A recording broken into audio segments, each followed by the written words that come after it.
keputusan di sekolah ini atau gimana? Saya kebetulan hanya sebagai kepala sekolah. Nah, di sini adalah ada hal-hal yang ini saya tanyakan kepada Bu Yasri. Ini kayaknya Insya Allah ya bisa saya jawab. dari yang pertama yaitu dalam selama ini bagaimana Bu Yasri itu dalam mengidentifikasi kasus-kasus yang merupakan hubungan etika atau merupakan kebutuhan moral Yang ada di sekolah kita untuk mengidentifikasi kasus tersebut yang merupakan dilema etika atau rujukan moral itu dengan mempelajari dan menyimpulkan kasus yang ada di sekolah ini. Terus kasus yang terjadi selama anak-anak belajar di TK ini juga, kesimpulan itu dapat digunakan sebagai bahan untuk menindaklanjuti pengambilan kasus selanjutnya atau keputusan selanjutnya yang berkaitan dengan dilema etika yang moral yang ada. Contohnya, misalnya anak itu terlambat sekolah, terus siswa itu punya niat tinggi untuk masuk sekolah lagi karena dia mungkin takut atau gimana, itu kita bisa menyelesaikan dengan cara membujuk anak tersebut untuk ke sekolah lagi. Juga misalnya ada anak sekolah yang berkelahi, itu karena hal yang sepele itu orang tuanya tidak bisa untuk menyelesaikan, dan kita selesaikan dengan cara membujuk anak tersebut atau memberi arahan-arahan yang untuk anak itu supaya tidak berkelahi lagi dengan temannya. selanjutnya selama ini bagaimana ya Bu Yasri menjelaskan pengambilan keputusan di sekolah, ini terutama untuk kasus-kasus di mana ada dua kepentingan yang sama-sama benar atau sama-sama mengandung nilai kebencian. Bagaimana dengan menjelaskan? Berarti ada kasusnya itu bersamaan. Satunya juga yang harus dipertahankan, yang harus dipertahankan. Di sini juga ada satu kasus lagi harus dipertahankan. Jadi saya mengambil pengambil keputusan yang dilakukan yang dilakukan saya sebagai kepala sekolah itu dapat saya lihat dulu dari proses tahapan yang dilakukan melalui kegiatan identifikasi siswa atau identifikasi awal, yaitu merumuskan tujuan atau alternatif solusi dan menentukan kriteria pemilihan solusi dan implementasi keputusan dengan cara mengajak beberapa orang dan tim pimpinan dan pengelolaan sekolah untuk berdiskusi, untuk mempertimbangkan semua sisi dari masalah yang ada, dampaknya sebelum memutuskan. Jadi kita tidak bisa sendiri ya untuk mencapai kesepakatan bersama yang adil untuk semuanya. Jadi kita tidak bisa berjalan, misalnya walaupun saya sebagai kepala sekolah, tapi saya tidak bisa memutuskan sendiri karena saya ada di sekolah ini, ada temannya juga untuk diajak untuk sharing atau mengambil keputusan. Dari itu mungkin ada suatu langkah-langkah atau prosedur seperti apa yang Bu Yasri bisa lakukan selama ini? Langkah yang harus saya lakukan saat memutuskan atau prosedur apa yang harus saya lakukan di selama ini, itu saya harus mengidentifikasi dari pertanyaan atau mengidentifikasi pertanyaan etika itu sendiri. Yang kedua itu saya harus membuat daftar fakta yang relevan dari dilema dari anak itu sendiri, terus mengidentifikasi pihak yang terkait di dalam dilema itu juga. Terus mendiskusikan dengan tim tadi, karena kita itu tidak sendiri di sekolah, ada teman. Terus mengambil keputusan dengan menganalisis, terus membuat rencana atau melaksanakan keputusan yang adil, seperti itu. Ada suatu hal apa saja yang selama ini dengan sebagai kepala sekolah yang dianggap efektif dalam pengambilan keputusan pada kasus dilema etika? Mungkin ada suatu. Kalau saya gunakan tiga prinsip untuk mengambil keputusan, yaitu dengan resolusi berpikir berbasis hasil akhir, terus berorientasi pada aturan yang benar. Kita itu tidak bisa membuat aturan sendiri. Terus mengutamakan rasa peduli terhadap orang lain atau terhadap anak yang kita bimbing di sekolah ini. Terus yang paling efektif itu melibatkan orang dalam proses keputusan. Saya juga tidak bisa membuat keputusan sendiri seperti tadi. Juga mengikuti prosedur yang ada dan memastikan keputusan sesuai dengan prinsip aturan-aturan yang ada di sekolah. Jadi walaupun saya kepala sekolah, saya tidak sewenang-wenang atau semena-mena harus ini, saya tidak bisa, karena di situ ada aturan sekolah etika untuk memanusiakan dan kemanusiaan.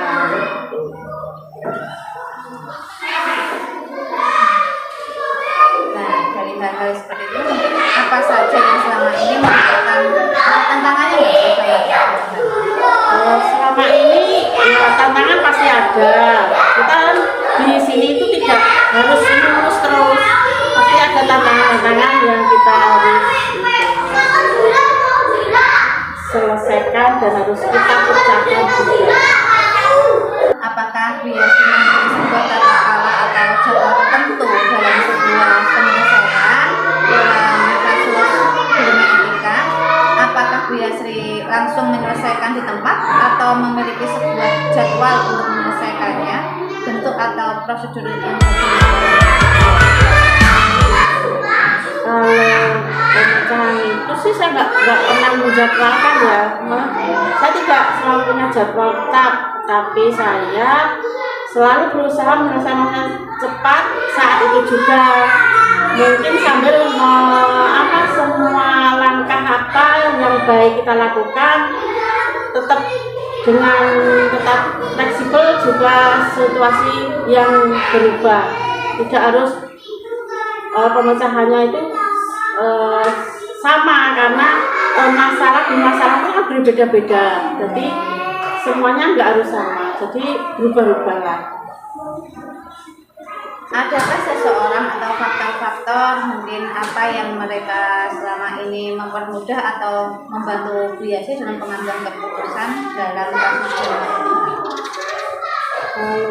Faktor itu dengan tim kita guru khususnya, terus kompak, terus memiliki pedoman etika juga. Terus yang jelas sangat membantu teman-teman kita untuk mendukung hal tersebut. Terkadang juga melibatkan konsultan untuk mediator di luar, mendapatkan misalnya komite juga bisa diikutsertakan. Selamat siang Bu Mira. Selamat siang Bu Is. Ya. Mohon waktunya sebentar ya Bu. Iya, nggak apa-apa.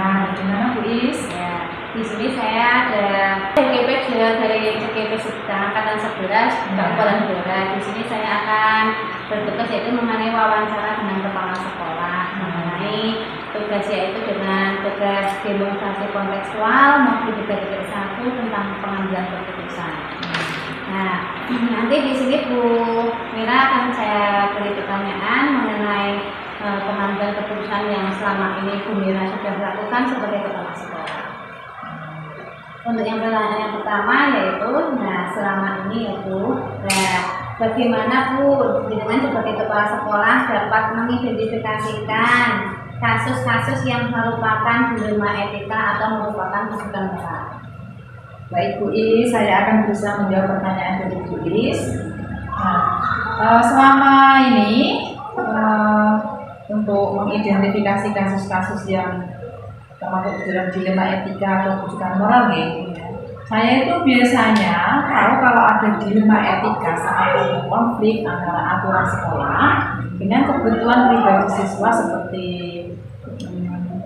kasus siswa terlambat tapi punya niat tinggi untuk tetap masuk sekolah, atau bisa juga siswa berkelahi karena hal sepele dan lain sebagainya. Nah, selama ini Bu, mungkin bagaimana ya Bu Mira dalam menjalankan pengambilan keputusan di sekolah Bu Mira? Terutama dalam kasus di mana ada dua kepentingan, itu yang sama-sama benar atau mungkin ada yang sama-sama mengandung nilai kebajikan Bu. Saya biasanya mengajak beberapa orang dari tim pimpinan dan pengelola sekolah untuk berdiskusi. Kemudian kami pertimbangkan semua sisi dari masalah dan dampaknya. Jadi sebelum memutuskan, kami berusaha mencapai kesepakatan bersama yang adil untuk semuanya.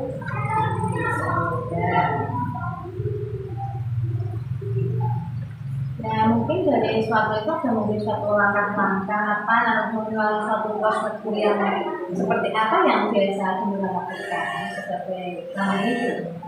Untuk langkah-langkahnya, itu pertama, kumpulkan dulu semua informasi yang terkait dengan masalah tersebut. Kemudian yang kedua, identifikasi nilai-nilai yang bertentangan. Yang ketiga, pertimbangkan dampak dari keputusan untuk semua orang. Yang keempat, berdiskusi dengan tim. Kemudian yang kelima, baru mengambil keputusan berdasarkan analisis tersebut. Dan yang terakhir, baru kita membuat rencana untuk melaksanakan keputusan. Nah, mungkin dari semua itu ada suatu hal dan mungkin yang merupakan tantangan dari pengambilan keputusan mengenai kasus-kasus di dunia kita tersebut. Baik, yaitu yang paling efektif ya. Jadi yang paling efektif adalah melibatkan berbagai orang dalam proses untuk membuat keputusan tersebut ya.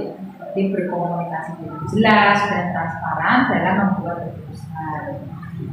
Dan mengikuti prosedur yang sudah ada dan memastikan keputusan sesuai dengan prinsip aturan sekolah dan etika untuk keputusan. Nah, ini ada hal apa saja yang selama ini merupakan tantangan dalam pengambilan keputusan pada kasus-kasus itu?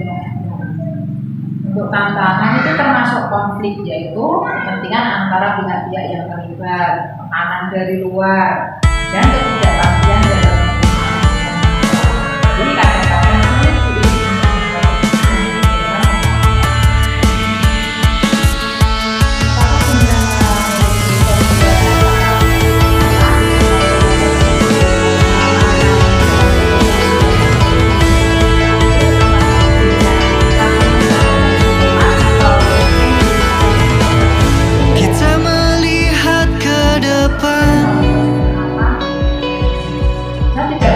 kita tak mampu sendiri. Saya selalu berusaha untuk menyelesaikan masalah secepat mungkin sambil memastikan semua langkah, tetapi tetap fleksibel jika situasinya berubah. Nah, adakah ya mungkin ada seseorang atau mungkin faktor-faktor apa saja yang selama ini mempermudah atau membantu Bu Mira sebagai kepala sekolah dalam pengambilan keputusan dalam kasus-kasus dilema etika Bu? Saya tidak selalu punya jadwal tetap, jadi saya selalu berusaha menyelesaikan masalah secepat mungkin sambil memastikan semua langkah, tetapi fleksibel jika situasi berubah. Nah, dari semua hal yang telah dilakukan, mungkin ada suatu pembelajaran apa yang dapat dipetik dari pengalaman Bu Mira sebagai kepala sekolah dalam satu pengambilan keputusan? Dari semua hal yang telah saya sampaikan tadi, pembelajaran yang dapat kita petik dari pengambilan keputusan tersebut saya belajar bahwa keterbukaan dan komunikasi sangat penting dalam pengambilan keputusan. Jadi saya juga belajar bahwa penting sekali untuk menyesuaikan keputusan jika